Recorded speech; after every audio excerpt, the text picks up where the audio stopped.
ಸಂಗೀತ, ಈಗ ನಾನು ನಿಮಗೆ ನೀಲಿ ಬಣ್ಣದ ಹೇರಿದೆ, ನೀಲಿ ಬಣ್ಣದ ಕೂದಲಿದೆ ಅಂತ ಹೇಳಿದ್ರೆ ನಿಮಗೆ ಬೇಜಾರಾಗುತ್ತಾ? ಇಲ್ಲ ಮ್ಯಾಮ್. ಅಲ್ಲ, ನೀಲಿ ಬಣ್ಣದ ಕೂದಲಿದೆ ಏನಮ್ಮ ಅಂತ ಹೇಳಿದ್ರೆ ಬೇಜಾರಾಗಲ್ವಾ? ಇಲ್ಲ, ನಂಗೆ ಈ ಬಣ್ಣದ್ದು ಇಲ್ವೇ ಇಲ್ಲಲ್ಲ ಮ್ಯಾಮ್. ಬೇಜಾರಾಗಲ್ಲ ಹಾಗಾದರೆ? ಇಲ್ಲ. ಯಾಕೆಂದರೆ ನಿಮಗೆ ನೀಲಿ ಬಣ್ಣದ ಕೂದಲಿಲ್ಲ, ಅದಕ್ಕೆ ಬೇಜಾರಾಗಲ್ಲ. ಸ್ವಲ್ಪನೂ ಬೇಜಾರಾಗಿಲ್ವಾ? ಇಲ್ಲ. ಓಕೆ. ಈಗ ಸಂಗೀತ, ಯು ಆರ್ ಪೆಥಟಿಕ್ ಸಂಗೀತ ಅಂತ ಹೇಳಿದ್ರೆ ನಿಮಗೆ ಬೇಜಾರಾಗುತ್ತಾ? ಆಗುತ್ತೆ. ಓಕೆ, ನೀವು ಪೆಥಟಿಕ್ಕಾ?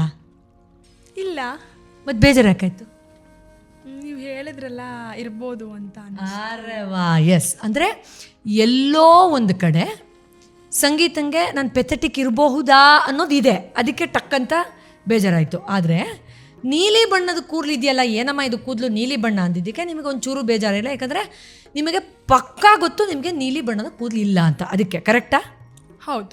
ಸೊ ಬೇಜಾರು ಆಗಿಲ್ಲ, ಯಾಕಂದರೆ ಒಂದು ವಿಷಯದಲ್ಲಿ ಅದಿಲ್ಲ ಅಂತ ಪಕ್ಕ ನಿಮಗೆ ಗೊತ್ತು. ಬಟ್ ಬೇಜಾರು ಆಯಿತು ಯಾಕಂದರೆ ಎಲ್ಲೋ ಒಂದು ಕಡೆ ನಿಮಗೆ ನೀವು ಪೆಥಟಿಕ್ ಇರ್ಬೋದಾ ಅಂತ ಅನ್ನಿಸ್ತು. ಹೌದಾ? ಹೌದು ಮ್ಯಾಮ್. ನೀವು ಪೆಥಟಿಕ್ ಅಲ್ಲ ಅಂತ ನೀವು ಹೇಳಿದ್ರಿ, ಬಟ್ ಬೇಜಾರು ಆಯಿತು ಅಂತ ಹೇಳಿದ್ರಿ. ಯಾಕಿರಬಹುದು? ನಿಮಗೆ ನಿಮ್ಮ ತಂದೆ ತಾಯಿ ಪೆಥಟಿಕ್ ಅಂತ ಅನಿಸುತ್ತಾ? ಇಲ್ಲ. ಇಲ್ಲ. ಮತ್ತು ಯಾಕೆ ಬಂತು ಇದು? ಗೊತ್ತಾಗ್ತಿಲ್ಲ ಮ್ಯಾಮ್. ನೋಡಿದ್ರಲ್ಲ ವೀಕ್ಷಕರೇ, ನಮ್ಮ ಸ್ಟೂಡೆಂಟ್ ಒಬ್ಬರ ಜೊತೆ ಮಾಡಿದ್ದು ಎಕ್ಸ್ಪೆರಿಮೆಂಟ್, ಇದು ರಿಯಲ್ ಎಕ್ಸ್ಪೆರಿಮೆಂಟು. ಹಾಗೆ ನಾನು ನಿಮಗೂ ಏನ್ರಿ ಇದು ಒಳ್ಳೆ ನೀಲಿ ಬಣ್ಣದ ಕೂದಲು ಅಂದರೆ ಎಲ್ಲಿದೆ ನೀಲಿ ಬಣ್ಣದ ಕೂದಲು ಅಂತ ಇನ್ಫ್ಯಾಕ್ಟ್ ಆ ಥರ ಯಾರು ಪ್ರಶ್ನೆ ಮಾಡಿದ್ರೆ ಅವ್ರಿಗೆ ಏನಾದರೂ ಆಗಿದೆಯಾ, ಇದೇನು ಹೀಗೆ ಹೇಳ್ತಾ ಇದ್ದಾರೆ ಅಂತ ನಾವು ನಗ್ತೀವಿ.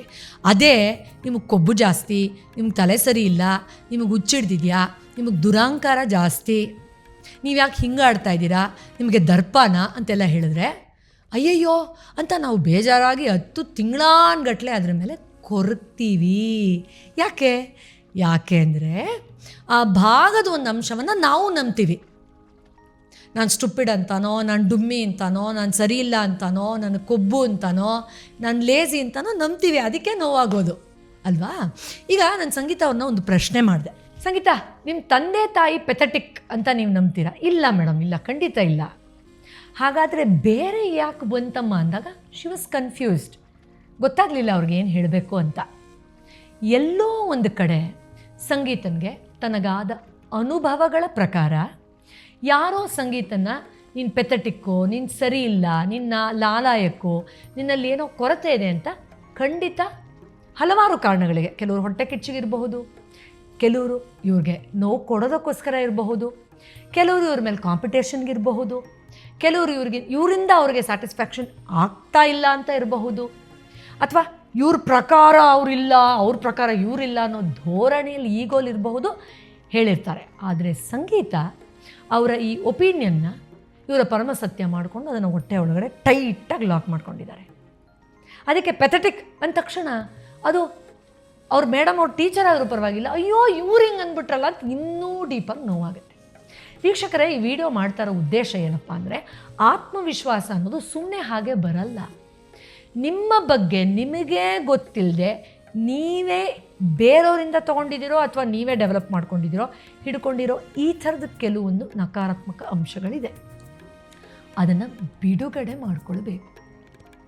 ಎಸ್, ನನ್ನ ಬಗ್ಗೆ ನನಗೇ ಇರೋ ಆ ಒಂದು ರಾಂಗ್ ಬಿಲೀಫ್ ಸಿಸ್ಟಮ್, ನಾನು ಲೇಝಿ ಅಂತಾನೋ, ನಂಗೆ ದುರಂಕಾರ ಅಂತಾನೋ, ನಾನು ಒಳ್ಳೇದಾಗಲ್ಲ ಅಂತಾನೋ, ಅಥವಾ ನಾನು ಯಾವಾಗಲೂ ಗೂಫಪ್ ಮಾಡ್ತೀನಿ ಅಂತಾನೋ, ಅದೊಂದು ಅನುಭವ. ಹೌದು, ಗೂಫಪ್ ಯಾರು ಮಾಡಲ್ಲ? ಹೌದು, ಈಗೋ ಯಾರಿಗೆ ಬರಲ್ಲ? ಈಗೋ ಬಗ್ಗೆನೇ ಒಂದು ಒಪಿನಿಯನ್ ಮಾಡ್ತೀನಿ ಇಷ್ಟರಲ್ಲೇ. ಒಪಿನಿಯನ್ ಬಂತು ಅಂದ ತಕ್ಷಣ ಈಗೋ ಬಂದುಬಿಡುತ್ತೆ, ಕಂಪ್ಯಾರಿಸನ್ ಬಂತು ಅಂದ ತಕ್ಷಣ ಈಗೋ ಬಂದುಬಿಡುತ್ತೆ. ಅದು ಆ ಎಪಿಸೋಡ್ಸು, ಎಕ್ಸ್ಪೀರಿಯನ್ಸಸ್, ಅದು ನಮ್ಮನ್ನು ಡಿಫೈನ್ ಮಾಡಬಾರ್ದು. ಡಿಫೈನ್ ಮಾಡಿದ ತಕ್ಷಣ ಆತ್ಮವಿಶ್ವಾಸ ಥಪ್ಪಂದು ಬಿದ್ದೋಗುತ್ತೆ. ಸಂಗೀತ ಇವ್ರ ಪೆಥಟಿಕ್ ಅಂದರೆ ಸಾಕು, ಅವ್ರಿಗೆ ಆ ಮುಂದಿನ ಕೆಲಸದ ಮೇಲೆ ವಿಶ್ವಾಸನೇ ಇರೋದಿಲ್ಲ. ಅಥವಾ ಇನ್ನೂ ಡೇಂಜರಸ್ ಏನು ಅಂದರೆ, ಪ್ರತಿ ಕೆಲಸದಲ್ಲೂ ವಿಶ್ವಾಸದ ಕೊರತೆಯಿಂದ ಕೆಲಸನೇ ಪರಿಪೂರ್ಣವಾಗಿ ಚೆನ್ನಾಗಿ ಆಗ್ತಾ ಇರಲ್ಲ. ಎಷ್ಟು ಪೆಥಟಿಕ್ ಅಲ್ವಾ? ಸೊ ಕಂಡುಹಿಡ್ಕೊಳ್ತೀರಾ? ಒಂದು ಪಟ್ಟಿ ಮಾಡಿ, ಜರ್ನಲಿಂಗ್ ಬುಕ್ ತೆಗೆದು ಈ ಥರ ನನ್ನ ಬಗ್ಗೆ ನನಗೇ ಇರುವಂತಹ ಈ ಥರದ ನೆಗೆಟಿವ್ ಕ್ವಾಲಿಟೀಸ್ ಯಾವುದನ್ನು ನಾನು ಈಗಲೂ ಗಟ್ಟಿಯಾಗಿ ಹಿಡಿದಿಟ್ಕೊಂಡಿದ್ದೀನಿ, ಅಜ್ಜಿ ಕಾಲದಲ್ಲೆಲ್ಲ ಇಲ್ಲಿ ಎಲೆ ಅಡಿಕೆ ಹಿಡ್ಕೊಳ್ತಾ ಇದ್ರಲ್ಲ ಆ ಥರ ಇನ್ನೂ ಇಟ್ಕೊಂಡಿದ್ದೀನಿ ಅಂತ ಲೆಕ್ಕಾಚಾರ ಹಾಕಿ. ಹೇಗೆ ಗೊತ್ತಾಗುತ್ತೆ ಮೇಡಮ್? ಅದು ತುಂಬ ಈಸಿ. ಜಾಸ್ತಿ ಬೇಡ, ಕಳೆದ 10 ವರ್ಷದಲ್ಲಿ ಯಾರ್ಯಾರು ಡೈಲಾಗಿಗೆ ಎಷ್ಟೆತ್ತ ಹತ್ತಿದ್ರಿ ಅಂತ ಲೆಕ್ಕ ಮಾಡಿಕೊಂಡ್ರೆ ಯಾವುದಾದಿದೆ ಅಂತ ಯೂನಿವರ್ಸ್ ನಿಮಗೆ ತುಂಬ ಸತಿ ತೋರಿಸಿರುತ್ತೆ. ಕತೆ ಹೇಳ್ತೀವಲ್ಲ, ಒಂದು ಸತಿ ಏನಾಯ್ತು ಗೊತ್ತಾ, ನನ್ನ ಕಸಿನ್ ಬಂದಿದ್ಲು, ನೀನು ಕೊಬ್ಬು ಕಣೆ ಅಂದ್ಬಿಟ್ಲು. ಅಯ್ಯೋ ನಾನು ಒಂದು ವಾರ ನನಗೆ ನನ್ನ ಬಗ್ಗೆ ಅಹಂಕಾರ ಇದೆ ಅನ್ನೋ ನೆಗೆಟಿವ್ ಫೀಲಿಂಗ್ ಇದೆ. ಆ ಥರ ತುಂಬ ಈಸಿ. ಯಾರ್ಯಾರು ಅಳಿಸಿರ್ತಾರೋ ಅವ್ರದ್ದು ಪಟ್ಟಿ ತೊಗೊಂಡ್ರೆ ಆಚೆ ಬರುತ್ತೆ, ಅಥವಾ ರೋಷ ಬಂದಿರುತ್ತೆ ಕೆಲವು ಸತಿ. ಅದನ್ನು ಬಿಡಿಸ್ಕೊಳ್ಳಿ. ನೀವು ಸೃಷ್ಟಿಯ ಅತ್ಯಂತ ಮುದ್ದಾದ ಸುಂದರವಾದ ಜೀವ, ಅದನ್ನು ಅರ್ಥಕೊಳ್ಳಿ. ನಿಮ್ಮ ತಂದೆ ತಾಯಿ ಪೆಥಟಿಕಲ್ಲ ಅಂತೀರಾ, ನಿಮ್ಮನ್ನು ಪೆಥಟಿಕ ಅಂದರೆ ಹ್ಞೂ ಅಂತೀರಾ. ಹಾಗಾದರೆ ನೀವು ನಿಮ್ಮನ್ನು ನಿಮ್ಮ ತಂದೆ ತಾಯಿಯಷ್ಟೇ ಗೌರವಿಸಬೇಕು, ಆರಾಧಿಸಬೇಕು, ಪೂಜಿಸಬೇಕು, ಸಂಭ್ರಮಿಸಬೇಕು. ಆ್ಯಂಡ್ ಕೋಇನ್ಸಿಡೆನ್ಸ್ ಏನು ಗೊತ್ತಾ, ನಮ್ಮ ಪುಟಾಣಿ ಹುಡುಗಿ ಎಕ್ಸ್ಪೆರಿಮೆಂಟಲ್ ಇದ್ರಲ್ಲ, ಅವ್ರದ್ದು ಹುಟ್ಟಿದಬ್ಬ. ಸಂಭ್ರಮಾಚರಣೆಯ ನಿಜವಾದ ಅರ್ಥವನ್ನು ಆಕೆ ಮೂಲಕ ನಾವು ಅರ್ಥ ಮಾಡ್ಕೋಬೇಕು. ಸೊ ಈ ಸಂಭ್ರಮ ನಿಜವಾಗ್ಲೂ ಅನುಭವಕ್ಕೆ ಬರಬೇಕು ನನ್ನ ಪಾತ್ರದ್ದು ಅಂದರೆ ಈ ಥರದ್ದನ್ನೆಲ್ಲ ಬಿಡಿಸ್ಕೋಬೇಕಾಗತ್ತೆ. ಹಳಸನೇನು ತಿನ್ನಬೇಕು ಅಂದರೆ ಮೊದಲು ಮುಳ್ಳಿರೋ ಭಾಗನ ತೆಗಿಬೇಕಲ್ಲ, ಕೈ ಚುಚ್ಚೋ ಭಾಗನ. ಹಾಗೆ ಅದಕ್ಕೆ ಎಣ್ಣೆ ಸೊರ್ಕೋತೀವಲ್ವಾ, ಇಲ್ಲಾಂದ್ರೆ ಕೈಗೆ ಅಂಟ್ಕೊಂಡ್ಬಿಡುತ್ತೆ. ಆ ಎಣ್ಣೆನೇ ಅರಿವು. ಅದೇನು ಮಾಡುತ್ತೆ, ಯಾವುದು ಅಂಟ್ಕೊಳ್ಳದೆ ನೀಟಾಗಿ ಸಿಹಿಯನ್ನು ಬಾಯಿಗಿಟ್ಬಿಡುತ್ತೆ. ಮಾಡ್ತೀರಾ? ಎಸ್. ಮುಂದಿನ ಬಾರಿ ಇನ್ನೊಂದು ವಿಶೇಷವಾದ ಔಷಧ ರಹಿತ ಚಿಕಿತ್ಸೆಯ ಸಲಹೆ ಜೊತೆ ಭೇಟಿಯಾಗ್ತೀನಿ.